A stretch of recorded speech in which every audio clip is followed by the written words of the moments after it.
perdeu esse horizonte. Pós-década de 90, as pessoas, na verdade as pessoas, né? Se incute na cabeça das pessoas que não é possível mais pensar esse tema.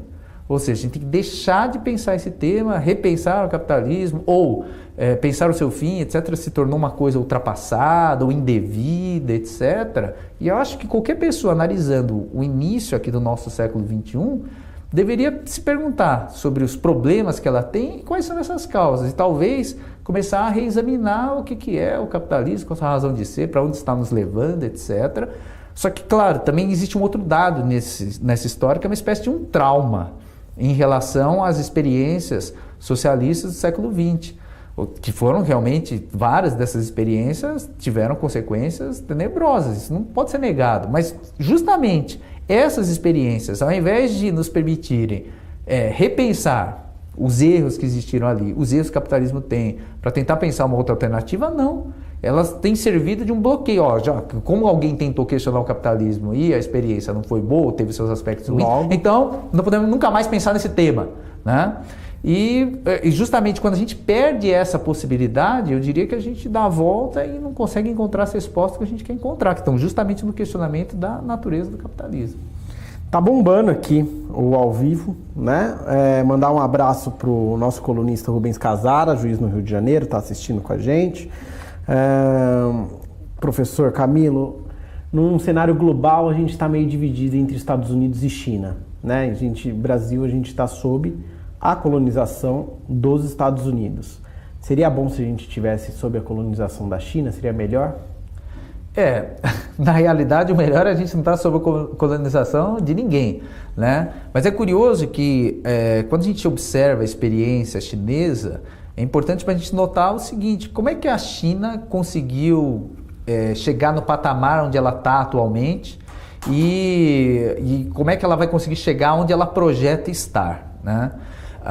Existem duas coisas muito claras ali que a China evidenciou como necessárias para o desenvolvimento de um projeto nacional. Um deles é a industrialização, coisa que o Brasil abriu mão claramente nas últimas décadas. O processo de desindustrialização no Brasil ele é acelerado. Ou seja, indo na contramão de outros países que, como a China, elas estão num patamar diferente, elas claramente teve um envolvimento nisso. Aí alguém vai dizer, mas tem outros países capitalistas que estão se desindustrializando também. Sim, estão se desindustrializando no sentido de não ter a sua planta industrial localizada no seu país. Não quer dizer que não tenha a planta localizada em outro, esteja obtendo dividendos, lucros daquilo. Ou seja, o país está, entre aspas, industrializado, porque ele ainda está tendo produto daquilo que é a industrialização feita em outro lugar. O Brasil não tem nenhuma das duas coisas. Não tem nem mais indústria nacional e também não tem essa indústria colocada num outro país e a partir daí se aproveitando disso. E o outro parte interessante é a questão do desenvolvimento da tecnologia, da autonomia tecnológica, desenvolvimento da ciência, desenvolvimento, portanto, de um outro patamar, de um outro nível no campo educacional. Porque a disputa entre os países capitalistas se coloca não apenas em torno da questão da industrialização, mas a questão do desenvolvimento tecnológico, em ter autonomia em determinados campos. Para a gente ter uma ideia, hoje em dia, se o Brasil quiser hoje fazer um carro, construir um carro com a tecnologia que ele tem aqui à disposição, não consegue. Não é capaz de produzir, porque não tem autonomia tecnológica para fazer isso daí. Avião, para ter uma ideia, a gente está mais próximo disso em termos de aviação do que em termos de veículo automotor.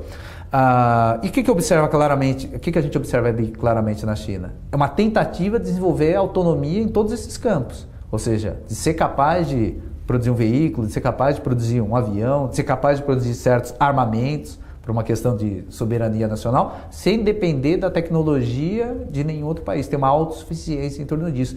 Até foi curioso, teve uma reportagem recente dizendo que a China tinha um problema para desenvolvimento de caneta. A China não conseguia fazer caneta esferográfica porque precisa de uma indústria de alta precisão para se conseguir fazer aquela esfera que vai na esferográfica. E que só alguns países, Japão, Alemanha, meia dúzia de países dominavam essa tecnologia de ponta, e a China falou, a gente não vai chegar a lugar nenhum se a gente não conseguir.